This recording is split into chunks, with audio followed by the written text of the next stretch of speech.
개척교회 첫 목회를 시작하면서 교회는 하나님의 교회구나, 목회는 하나님이 하시는구나 라는 사실을 체험적으로 깨달았습니다.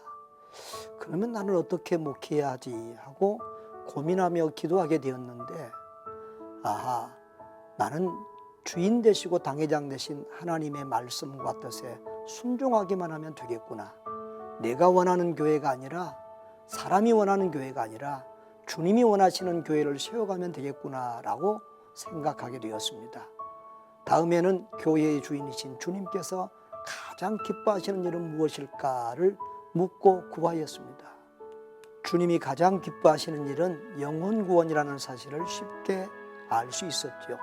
그 중에서도 모든 민족을 제자 삼으라는 세계 선교의 명령이 주님의 지상 명령이요 유언이기에 이 명령에 순종하는 것을 목회의 1순위로 삼게 되었습니다. 그래서 그때부터 지금까지 변함없이 선교 중심 목회와 선교를 하고 있습니다. 아직 자립도 못하는 개척교회를 목회할 때도 시작과 더불어 선교를 시작했습니다. 교회 이름도 선교제일교회로 바꿨습니다. 하나님께서 놀랍도록 복을 주셨습니다. 1년 만에 교인이 배가 되고 재정도 배나 불었습니다. 1년 만에 선교사를 파송할 수 있는 교회가 되었습니다. 해마다 돕는 선교사와 개척교회들을 늘려갔습니다. 그렇게 재밌게 선교 중심 목회를 하던 중에 교단 총회 파송 선교사로 파송을 받아 사역하게 되었습니다. 하나님께서 내가 기도했던 대로 이슬람권이며 공산권인 어려운 지역으로 보내주셨습니다. 그곳에서도 안디옥 교회를 모델로 삼고 교회 개척 사역과 신학교 사역을 하며 주는 선교를 했습니다. 성도들에게 주는 교회, 많은 교회를 낳는 어머니 교회가 되자라고 가르쳤습니다.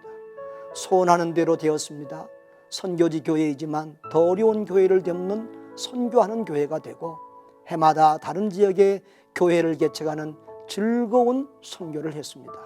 그러다가 선교지에서 추방을 당했습니다.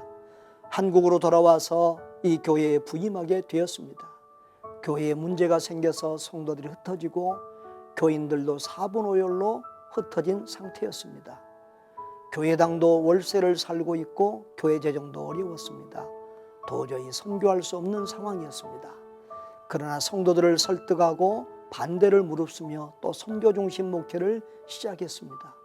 교회 이름도 선교중앙교회로 바꾸었습니다. 시간이 흘렀습니다. 이제는 성도들도 기쁜 마음으로 선교와 구제에 동참하고 있습니다. 어느덧 주파성 선교사가 10명이 되었습니다.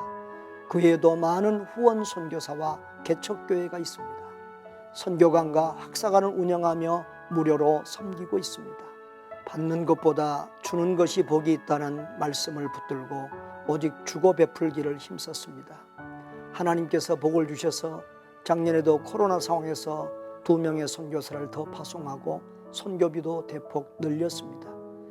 교회 재정의 반 가까이를 선교와 구제로 사용하는 교회가 되었습니다.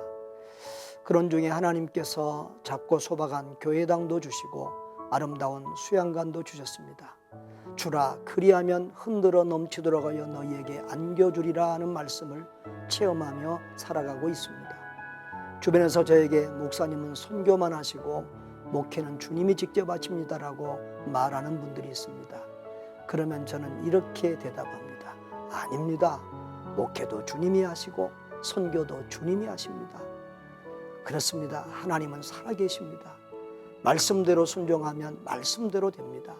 주의 말씀에 순종하여 날마다 살아계신 하나님을 체험하며 살아가는 행복한 성도들이 되시기 바랍니다.